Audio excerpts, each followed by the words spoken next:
How AI will be different in 2050. We're all creating the future every day, especially in technology. But where's it all going? The biggest influence on change for the future as I look out 28 years to the year 2050 is artificial intelligence. While AI is already changing our world, it's really only just begun. Here's my vision of what life might be like in 2050. But first, I'll start with some of the key indicators of today that shape that vision. Look at how far we've come since the year 2000 due to computing. At the turn of the century, those were the early days of very expensive personal computers, the early days of the internet, on dial-up, VHS tapes, Blockbuster, overhead projectors, ground lines, CDs, floppies, fold-out maps, newspapers, Y2K worries, and the yellow pages. Change has been rising since then, and it would be hard to imagine the pace not accelerating in the next 28 years. Today, AI is painting artwork, making music, completely changing how movies are made, preparing food, and forging recipes for spices, whiskey, seeds, and everything that could be done in an innumerable number of ways. Deepfakes are lifelike and could easily disrupt world events. AI-based robots can read text, charts, and faces/emotions better than humans. Robots are permeating all aspects of manufacturing and are beginning to become companions to the elderly, infirm, lonely, or really anyone. At least one robot, Sophia, has attained citizenship. GPT-3 and other tools using deep learning to produce human-like text today produce song lyrics, conversations with historical figures, translations, text summaries, note conversions, and journalistic pieces through complete essays. It has what is close to common sense. Lest we think we'll always be programming AI the way we do today. Google's new AI designs AI better than humans, and AI is learning how to create itself. Expect change. Here are some items about the future with the caveats that nobody really knows, and innumerable macro factors could limit, or at least bend the arc of the advances. These include some real downers like world wars, widespread natural disasters, deadly global pandemics, and totalitarianism. There's also the possible higher realization and acceptance of the shortage of ozone, oil, or water. Finally, it's worth mentioning that the benefits will most likely be unevenly distributed. Healthcare goes genomic and predictive. We're moving from a system of generalized healthcare based on some of your high-level identifiers like age, race, and BMI. We're moving to a world of personalized medicine based on your sequenced genome. It's all there. It's who you are, wants you, and millions of others for algorithm training are sequenced, then healthcare will be predictive. Your propensities will be on full display in your DNA, analyzed, and potentially quite altered pre-birth. It will be impossible to become a professional athlete, musician, or numerous other high-skill positions in 2050 without altered DNA.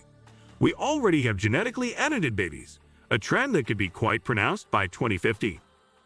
AI will treat and largely eliminate neurological disorders like Alzheimer's, Parkinson's, most birth defects, and spinal cord injuries, as well as blindness and deafness. By 2050, robotic prosthetics may be stronger and more advanced than our own biological ones, and they will be controlled by our minds.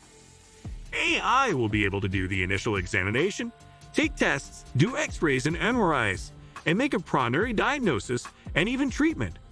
Most necessary doctor interactions will be by video conference, while robots will be on hand for assistance with everything, even surgery. Today, some doctors do not trust the emerging algorithms and ignore the output. This will dissipate by 2050, fully establishing the era of genomic and predictive medicine. Quantum computing? We are moving through the era of bits and bytes as our computing frame of reference. The future is about quantum computing. Quantum computing uses qubits, which can be any proportion of the 0 to 1 state. Early testing has shown a dramatic exponential speed-up in queries. All calculations happen simultaneously. Searching large data sets, which will still be quite interesting in 2050, will only be done with quantum. Quantum computing may usher in a whole new wave of relevant technology companies by 2050. Transportation. The increased population of 2050, though mainly working from home, will still need to get around. Recently, the technology behemoths have all acquired autonomous driving technology. The Society of Automotive Engineers, SAE, defines 6 levels of vehicle driving automation systems. We're now at level 2, with cars able to control steering, acceleration, and braking, while still requiring steering wheels and drivers to remain engaged. From a technology standpoint today, there is the Super Cruise from General Motors, which controls the vehicle on long highway stretches when not much is happening. There is the Traffic Jam Assistant from BMW, where cars move along in a congested traffic area just like a school of fish.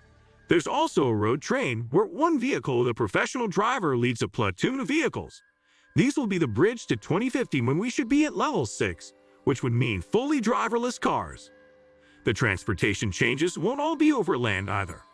Drones will fill the skies as urban transportation and floating warehouses deliver packages supported by pickup centers and population centers, replacing much of the retail of today. The Metaverse? The Metaverse is about simulation. Avatars can act within tightly defined parameters as our agents, our companions, and some may even be considered co-workers. By 2050, we will be unable to tell the difference between a virtualized real person and an AI-driven avatar. Avatars will be as ubiquitous as the cell phone is today. As metaverse function grows, by 2050 it will be extraordinary by today's standards. We will virtually be able to travel the world and innumerable custom planets, all from home.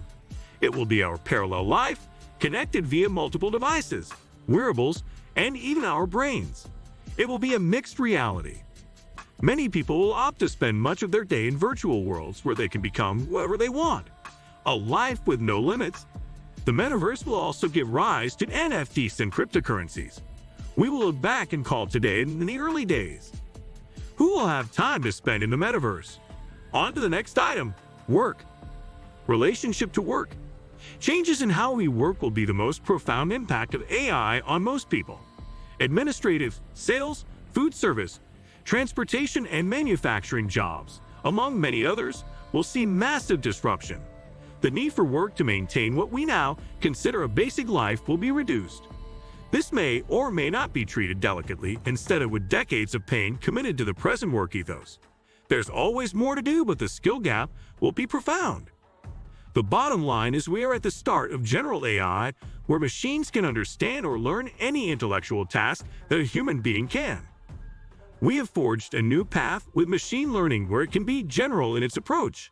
Neural networks were built with a specific task in mind and trained on curated datasets, but neither is increasingly necessary. AI is now able to have higher-level goals that are removed from specific tasks and datasets. AI can find the right data, make the calls, and execute. AI will detect continuous operational improvements. For example, conveyors will only run when they are required, reducing energy use, and systems will be able to plan for consuming materials only when they are needed. These sorts of capabilities are available now, but there is a lot of planning required. AI will make this way of working seamlessly. Interface is one organization that the Business Sustainability Initiative has identified that is already living in a sustainable future by providing carbon-neutral flooring solutions. What do you think of our video? Let me know in the comments section below. Before you go, please hit the like button and subscribe to my channel. Thanks for watching.